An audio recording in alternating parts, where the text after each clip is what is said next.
Psychology. Today we're going to talk about projective tests. We just talked about defense mechanisms.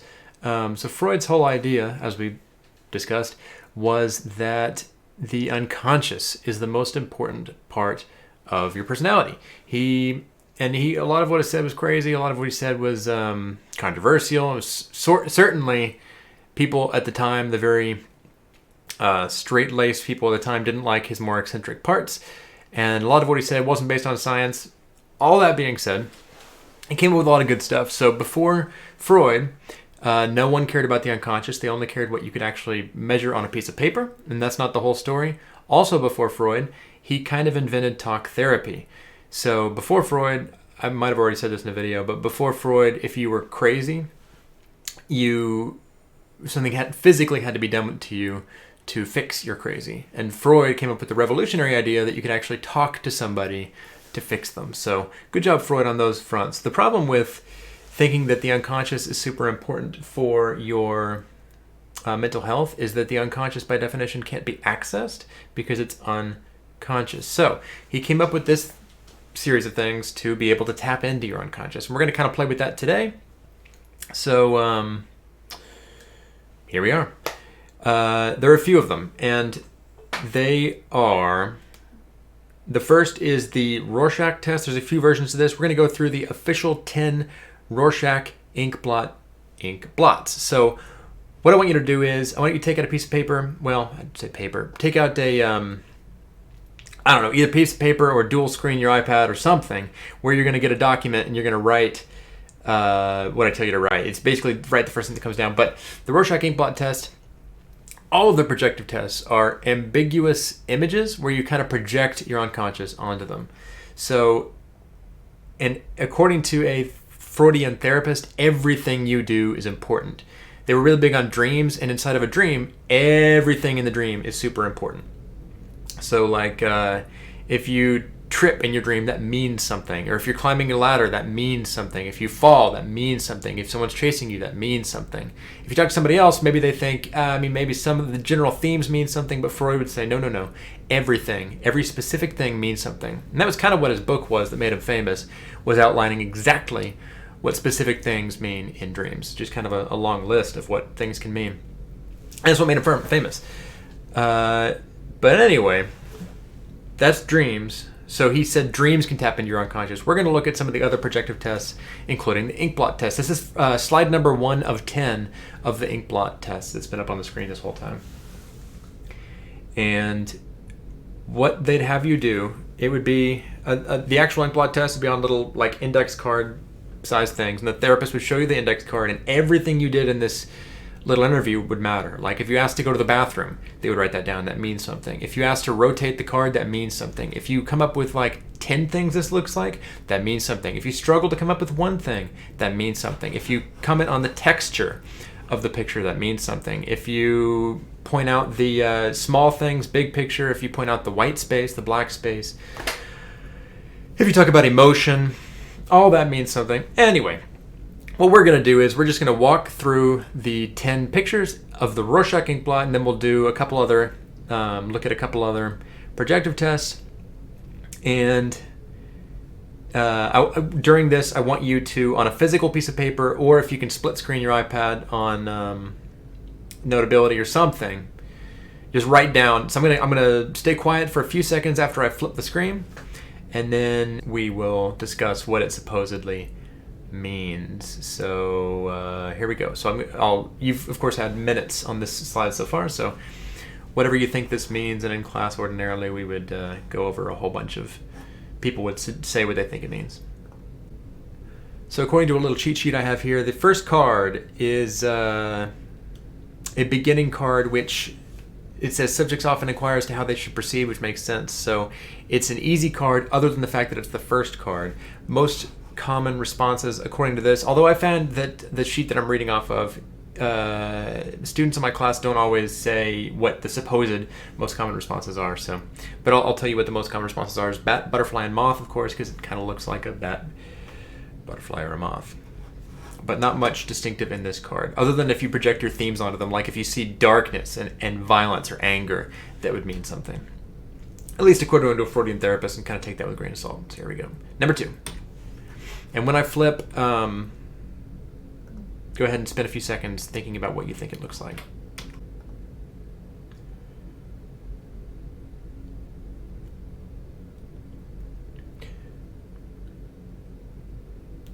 Great. I'm going to go ahead and take my face out of this just to make this a little bit less me focused. But card number 2, most common things to see is 2 humans. The red details of card number 2 are often seen as blood and are the most distinctive features. So it says responses can provide indications of how a subject is likely to manage feelings of anger or physical harm.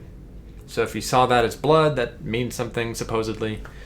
And if you see that blood as violent blood, then that means something else, I suppose. Card number 3.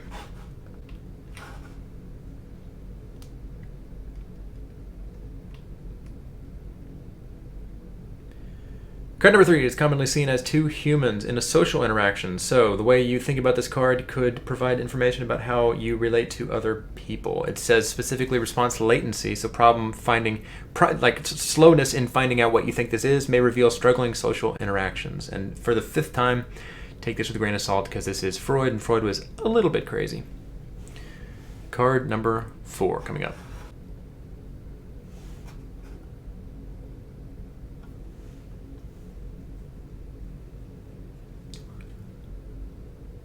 Card number 4, common responses are animal hide, skin, or rug. It says card number 4 is notable for its dark color and shading, posing difficulties for depressed subjects. So you might, at least according to these people, you might project your depression onto this and see dark, ominous figures. It's also called the father card, seen as primarily masculine and domineering card. Like often seeing like you're in an inferior position, you're looking up at this ink blot.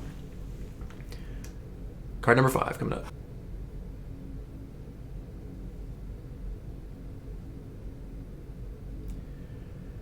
Card number 5 is often seen as a change. Sorry, is not seen as. It is a change of pace card. So it's just kind of a break almost. It is almost always seen as a bat, butterfly, or moth, and not. It says it's the easiest one to get good quality responses about. So there's really not much deep about this card, at least not that I can see. Card number 6.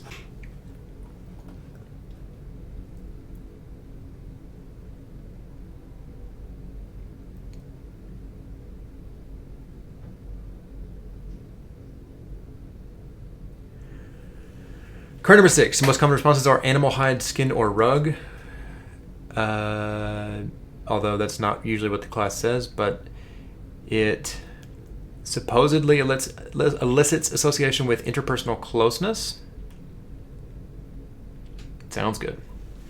Card number 7 coming up.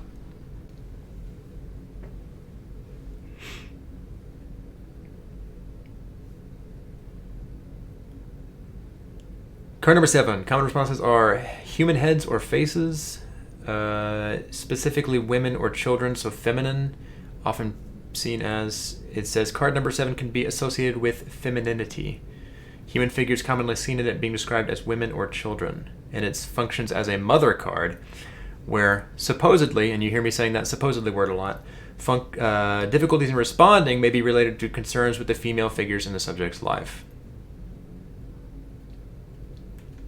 Great. Card number 8.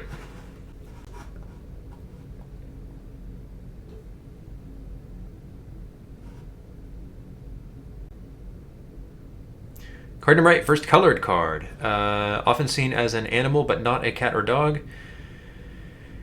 And it says people often express relief about card number 8, which lets them relax. Another change of pace card like the bat card. Although you can have difficulty if you have difficulty with complex situations, since there's a fair amount going on here. Card number 9.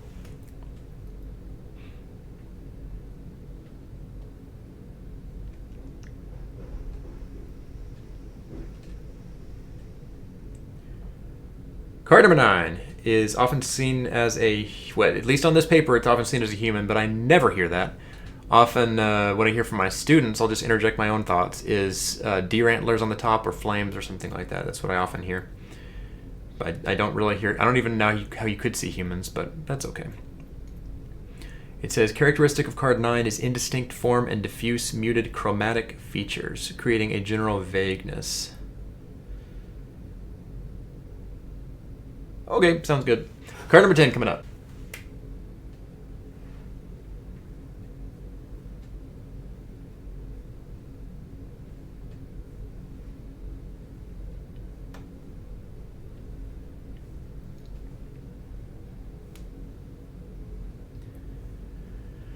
Card number 10, common responses are crab, lobster, spider. I see rabbit head here. I've literally never heard rabbit head. I don't know how you'd see that. Caterpillars, worms, snakes. But mostly I hear people talk about ocean creatures. Very colorful. It's my favorite card. I see two seahorses. Seahorses here drinking tea with each other under the Eiffel Tower. That's my own thoughts. Anyway, that is the Rorschach ink blot test. You can see how you kind of project your unconscious. And if the whole point of therapy is to uncover your unconscious, you need something like this to do that. Let's go on to a different type of projector test called the thematic apperception test. Here is one image from it.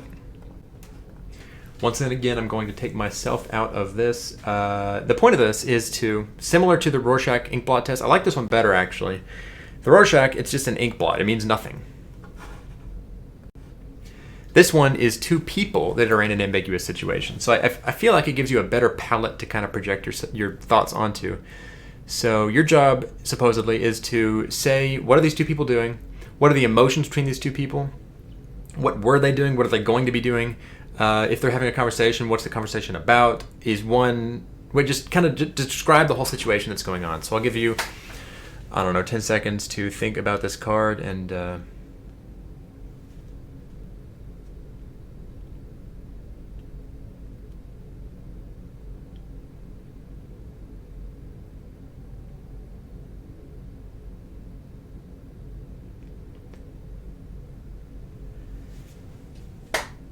And these cards don't have a meaning per card that I know of. Maybe they do, but I found a lot of people. First of all, let me ask you this. What's the gender of the person on the right of the screen here?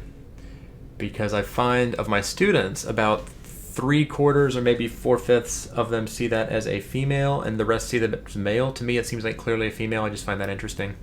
And then also, really important about this is, do you feel like these are two peers? They're clearly doing some sort of science, but are they two peers? I'll tell you what I see, and I'll analyze myself. I see the person in the back, this lady in my mind, is a teacher or a superior, and this person here is performing for the teacher or superior. She's being judged, and the person on the left is nervous about being judged, and the person on the right is judging. So that would, to a Freudian, that would say that I'm projecting my own sense of inadequacy and fear of judgment. So it would go like that. Next picture.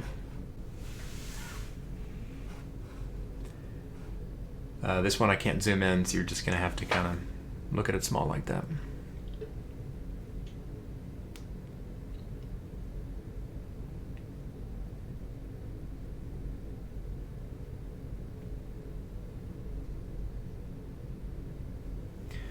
Here, what do you see? Often one of the things, well, first of all, the person on the left is an ambiguous gender as well. I see some people see that as a male, some as female. A lot of the common things I hear are maybe these are the same people, and this is looking at a mirror of what this person's older self is going to be, or the old person is looking at the former self, or the old person is like someone trying to stalk or kill the young person. A lot of things you can project your onto the picture. So let's go to picture number 3.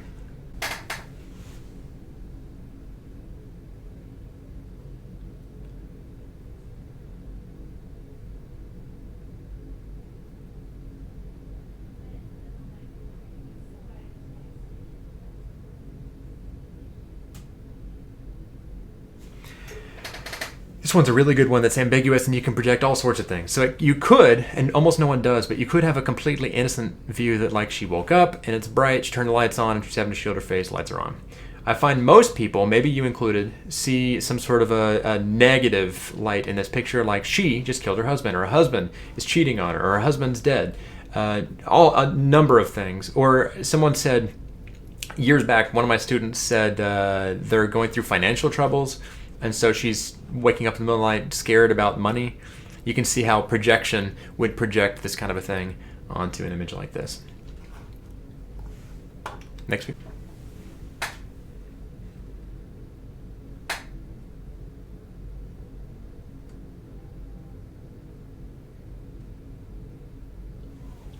First of all, one of the fascinating things about this picture is this is a violin, and that might surprise you. About 2/3 of people see this as a violin. The rest of them see it as all sorts of weird things, or like a broken plate or a crossbow. It's a violin, but I see that a lot of my students don't see it as a violin. Anyway, I don't know what you saw, but I see it as a boy, and this would be me projecting my own past, I suppose, onto this picture, but I see it as a boy. His parents make him practice the violin multiple hours a day. He hates it, and he's just looking at this violin, despising this violin, wishing he could go play outside.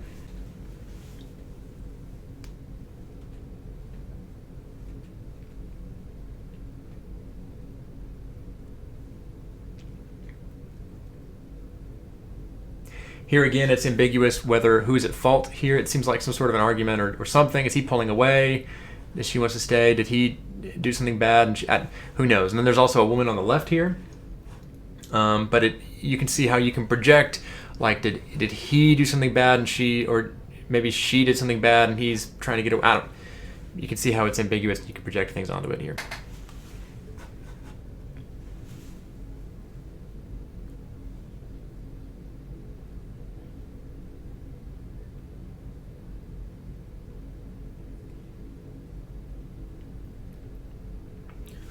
Lot going on here. I feel like you mostly would project negative things. Almost seems like a Hitler's Germany kind of a operation or something. I don't know why I would project. See, they're even that. It doesn't have to be Nazis, but you kind of project that on. I'm not sure what even does that. There's something on the right side here that looks like a gun, maybe, if you notice that or not.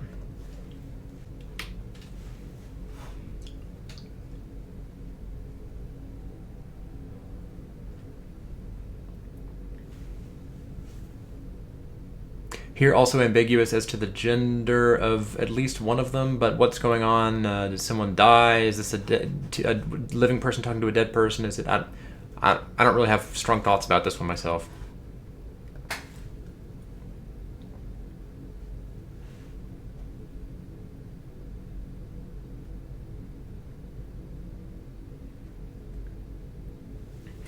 This second to last picture that we're going to show.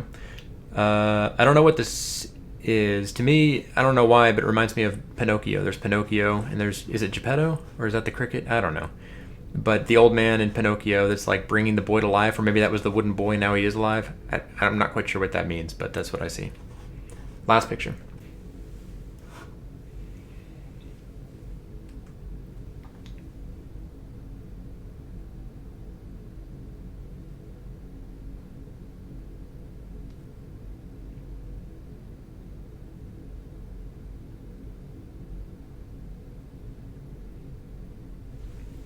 So in this one, something bad has clearly happened. Are they at a funeral? I don't know.